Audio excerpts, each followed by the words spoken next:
អ្នកមានបាបកំពុងតែញ៉ាំអាហារជាមួយអ្នកមានបាបដើម្បីអ្វីដើម្បីឲ្យគេស្គាល់ព្រះអង្គដើម្បីឲ្យគេមានឱកាសនឹងស្ដាប់ដំណឹងល្អហើយយល់អំពីរបៀបឲ្យរួចពីអំពើបាបរបស់គេព្រោះមិនមែនបង្រៀនសាសនា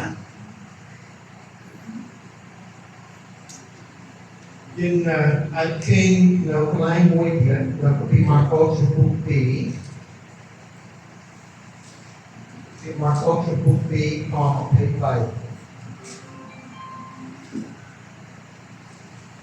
ពីម៉ាកូសជំពូក 2 ខ 23មានកាលមួយថ្ងៃជាថ្ងៃឈប់សម្រាកទ្រង់បានយាងកាត់ស្រែឲ្យពុទ្ធសង្ឃក្រុមតាមចាក់បូកគួរស្រូវបណ្ដាពុទ្ធផាស៊ីទូលទ្រង់ថាមើលហើយអ្វីបានជាគេធ្វើការដែលគ្មានច្បាប់ធ្វើនៅថ្ងៃឈប់សម្រាកដូចនេះក្នុងព្រះគម្ពីរបានបង្រៀនថាយើងមិនត្រូវធ្វើការនៅថ្ងៃឈប់សម្រាកហើយគេថាការឈប់ស្រូវជាការធ្វើការដែលគម្ពីរសញ្ញាចាស់បានហាមកុំឲ្យយើងធ្វើសូមព្រះយេស៊ូវកំពុងតែឈប់ស្រូវទេបាក់ឈប់ទេគ្រាន់តែអបយល់ម្ដាយទេគេកំពុងតែដើរហើយគេចាប់យកបាក់ដើរហើយគេថាខុសហើយខុសមិនក្រឹតទេថ្ងៃនេះជាថ្ងៃឈប់សម្រាកព្រះយេស៊ូវទ្រង់ឆ្លើយថាខ26រួចព្រះនាងបន្ទូលទៅពុទ្ធផាស៊ីថាថ្ងៃឈប់សម្រាកបានតាំងសម្រាប់ឲ្យមនុស្សមិនមែនជាមនុស្សសម្រាប់ថ្ងៃឈប់សម្រាកទេ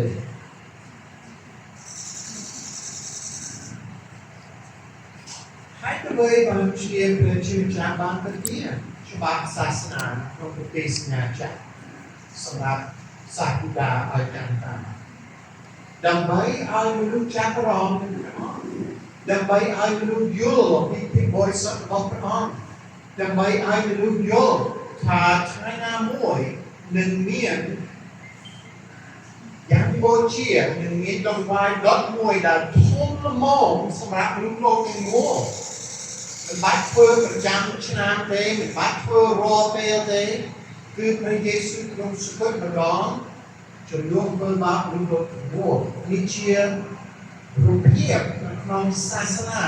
នៅក្នុងពីសញ្ញាចាស់ដែលព្រះជាចាប់បានគេឲ្យប៉ុន្តែពុទ្ធផាស៊ីគេយល់ច្រឡំគេយកសាសនាហើយគេបោះបង់ចោលអត្ថន័យ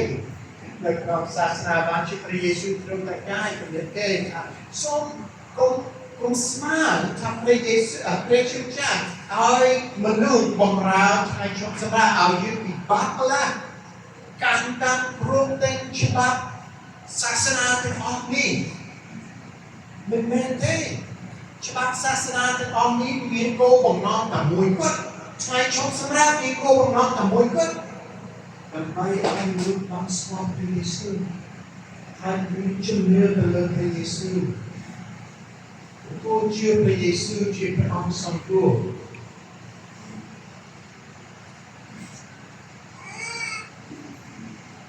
គ្រប់ការទាំងអស់ដែលយើងធ្វើសូមសួររាល់ពិធីរាល់ទំនៀមទម្លាប់រាល់របៀបដែលយើងធ្វើនៅក្នុងព្រះវិហារនៅក្នុងសកម្មភាពសាសនារបស់គេសូមសួរថាតើរបៀបនេះកំពុងតែបង្ហាញដំណឹងល្អឲ្យគេឃើញកាន់តែច្បាស់ឬរំខានឲ្យគេចាប់អារម្មណ៍នឹងច្បាប់ទម្លាប់នៃសាសនាជាដំណឹងល្អរបស់ព្រះយេស៊ូវសូមឲ្យយើងគិតពិចារណាពីសំណួរមួយចំនួនសម្រាប់យើងទាំងអស់គ្នាយើងអាចសួរសំណួរនេះគិតពិចារណាផ្ទាល់ខ្លួនតើខ្ញុំបានអនុញ្ញាតឲ្យជំនឿរបស់ខ្ញុំបានត្រឡប់ជាសាសនាគ្រាន់តែទៅវិហារតាមទំនៀមទម្លាប់ដោយមិនសូវគិតពិចារណាដោយមិនសូវស្វែងរ រកព្រះយេស៊ូវដែលសូមចាប់រងអំពីព្រះយេស៊ូវពីអ្វីៗដែលគ្រប់កំពុងតែណែនាំមកក្នុងជីវិតយើងបើយើងមិនប្រយ័ត្នយើងអាចនឹងគ្រាន់តែធ្វើតាមទំនៀមទម្លាប់នៃសាសនាហើយយូរទៅវាសាបទៅវិញហើយលែងមាននៅក្នុងជីវិតយើងតើខ្ញុំដកខ្លួនចេញពីមនុស្សមានបាបឃើញគេហើយថាអូខ្ញុំអត់មានទឹកចិត្តទេពួកគេជាពួកអាក្រក់ហើយខ្ញុំអត់ប្រឡាក់ខ្លួនអត់ចង់ប្រឡាក់ខ្លួនជាមួយនឹងគេហើយត្រូវយើងគិតថាខ្លួនយើងល្អហើយពួកគេជាមនុស្សអាក្រក់ពួកគេសមនឹងពេលជិះចាស់កាត់កោហើយជាមួយយើងដែលល្អប៉ុន្តែព្រះយេស៊ូវស្រឡាញ់ពួកគេទេស្រឡាញ់ព្រះយេស៊ូវសក្តិជំនុំពួកគេទេសក្តិជំនុំហើយបើសិនជាព្រះយេស៊ូវសក្តិជំនុំហើយស្រឡាញ់ពួកគេចុះហេតុអីបានជាយើងមិនមានពួកគេហេតុអីបានជាយើងមិនហ៊ានរាប់អានពួកគេថាជាមិត្តភក្តិហើយចូលរួមនៅក្នុងរឿងនៃជីវិតគេប្រហែលជាយើងគិតថាអូជីវិតគេរញ៉េរញ៉ៃហើយទឹកតែជីវិតគេរញ៉េរញ៉ៃដែរជីវិតគេស្គាល់រញ៉េរញ៉ៃមុនដែលយើងបានទទួលជីវិតហើយអរគុណដល់ព្រះដែលយើងបានទទួលទៅហើយឥឡូវនេះយើងមានចាត់ចែងតើខ្ញុំចាប់អារម្មណ៍មានការកាន់តាមច្បាប់សាសនាជាងការចំណាយពេលជាមួយនឹងព្រះយេស៊ូវនេះជាសំណួរសម្រាប់យើងគិតពិចារណាអំពីចិត្តខ្លួនឯងសម្រាប់យើងដែលជាអ្នកដឹកនាំក្រុមជំនុំតែបេសកជនផងហើយសម្រាប់អង្គដែលជា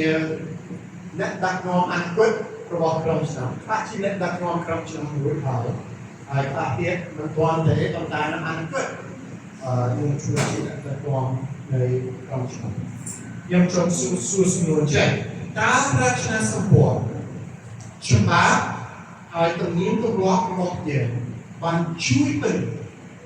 ឲ្យយល់ដំណឹងល្អកាន់តែច្បាស់ឬរំខានគេក្នុងការយល់ដំណឹងល្អជួបជាមួយព្រះយេស៊ូវតើរចនាសម្ព័ន្ធច្បាប់ហើយទំនៀមទម្លាប់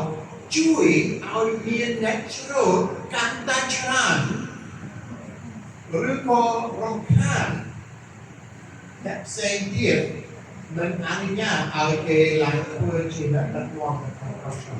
បងប្អូននៅក្រុមជំនុំមានត្រូវការអ្នកដឹកនាំហើយយើងមានបានអ្នកដឹកនាំពីណា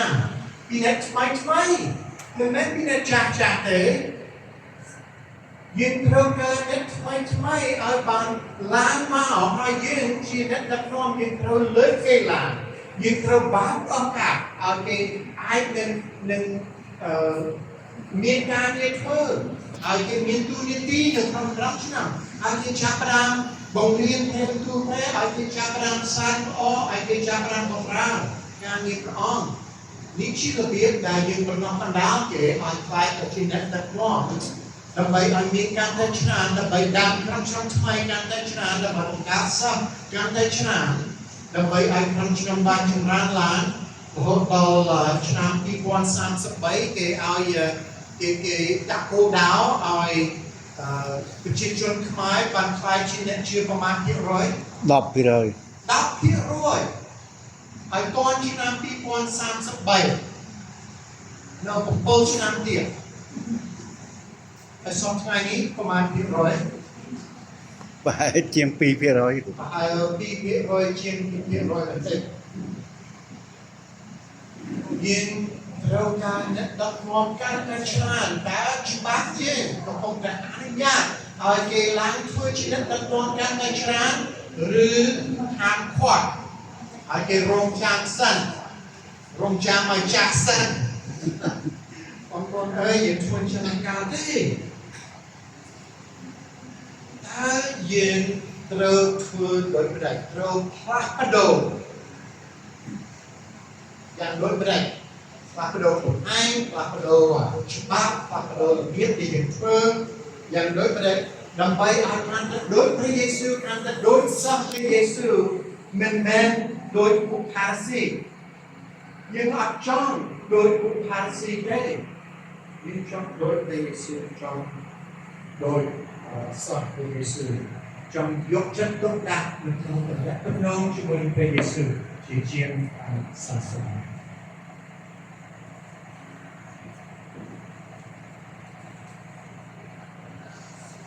ចូលឲ្យអ្នករាប់គ្នាទៅរៀននៃបទដែលថាអញចង់បានសេចក្តីការហើយមិនមែនយ៉ាងដូចជាពេលទូទៅសម្រាប់ទៅ